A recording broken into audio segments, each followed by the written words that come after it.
Olá! O que a gente vai conversar agora é um guia muito importante para a gente entender e, principalmente, saber como agir contra a violência no ambiente de trabalho.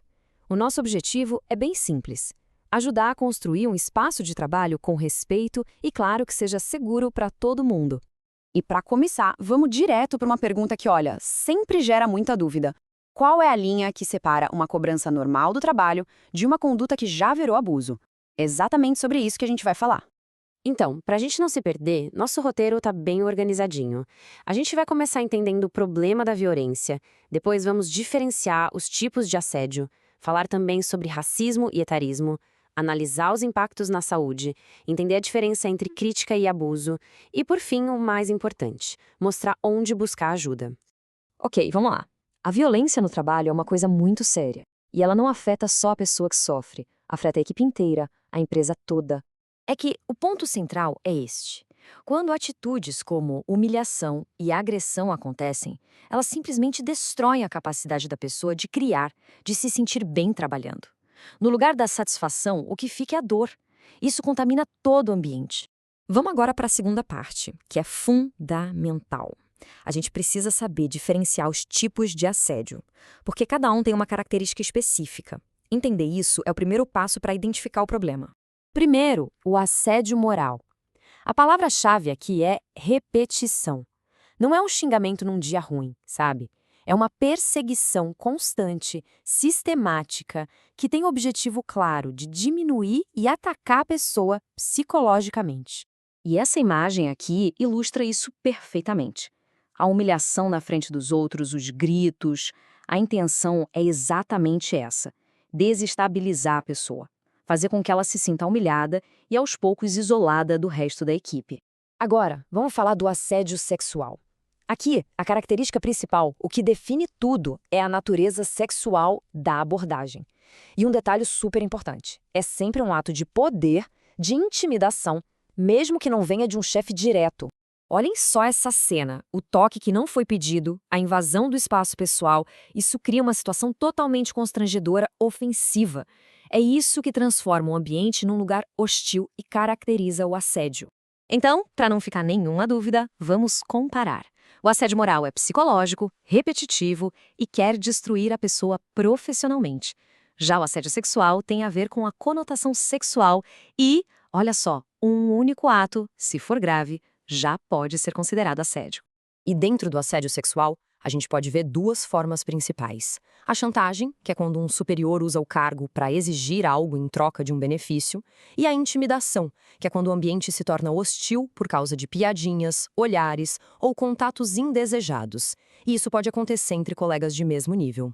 Mas a violência no trabalho não para por aí.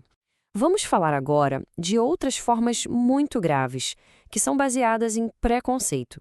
O etarismo. Talvez esse nome não seja tão familiar para todo mundo, mas a prática, infelizmente, é. É o preconceito com a idade de alguém.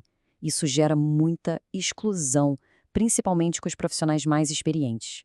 E como que isso aparece no dia a dia? Bom, desde não contratar uma pessoa por causa da idade ou achar que ela é lenta para aprender, tratar um colega mais velho como se fosse criança, ou até mesmo ignorar o conhecimento dele como se fosse ultrapassado. Tudo isso é etarismo. E sobre o racismo, um ponto é central. A responsabilidade de combater e prevenir é da instituição. A empresa tem o dever de criar um ambiente que não tolere o racismo e de dar todo o suporte e canais seguros para as vítimas. Agora a gente entra num ponto muito sério: as consequências de tudo isso. Porque essa violência toda causa um impacto gigantesco, tanto na saúde de quem sofre quanto nos resultados da empresa. Essa citação é muito forte, eu sei, mas ela é necessária para a gente ter a dimensão do estrago. Comparar o assédio com o trauma de uma guerra mostra que a gente não está falando de um clima ruim. É, de fato, uma tortura psicológica. Os impactos na saúde são enormes. Geralmente começa na cabeça: ansiedade, depressão, síndrome do pânico. Depois, o corpo começa a sentir. A pressão sobe, o estômago não funciona direito. E, por fim, o comportamento muda. A pessoa fica mais irritada, se isola. É um processo devastador. E se a gente olhar pelo lado da empresa, olha esse número. Uma pessoa que está sofrendo violência psicológica pode ter sua produtividade reduzida em mais de 60%. Isso prova na prática que um ambiente de trabalho tóxico é também um ambiente improdutivo, prejudica todo mundo. Lembra daquela pergunta lá do comecinho? Onde termina a gestão e começa o abuso? É agora que a gente vai traçar essa linha de forma bem clara. A grande diferença é a seguinte: o conflito, a divergência faz parte do trabalho. As pessoas discutem ideias para chegar numa solução. É sobre o que. Já o assédio é um ataque pessoal, unilateral. O objetivo não é resolver um problema, é diminuir, humilhar a outra pessoa. É sobre quem. Essa é a virada de chave. E agora, para fechar, a parte mais prática e essencial de todas: o que fazer? Porque ninguém, absolutamente ninguém, precisa passar por isso em silêncio. Existem caminhos. Se alguém estiver passando por isso ou presenciar uma situação, esses 3 passos são fundamentais. Primeiro, anote tudo. Data, hora, quem falou, o que falou, isso vira prova. Segundo, não guarde para si. Converse com alguém de confiança. E terceiro, use os canais oficiais para denunciar. E que canais são esses? A ouvidoria da empresa, o departamento de RH, o sindicato da categoria, comitês de ética, são estruturas que existem justamente para isso, para acolher e investigar. É muito importante saber que esses recursos existem e estão aí para serem usados.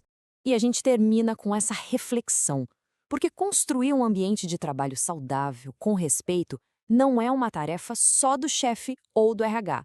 É um compromisso de cada um de nós, todos os dias. A pergunta que fica é: qual vai ser o nosso papel nessa construção?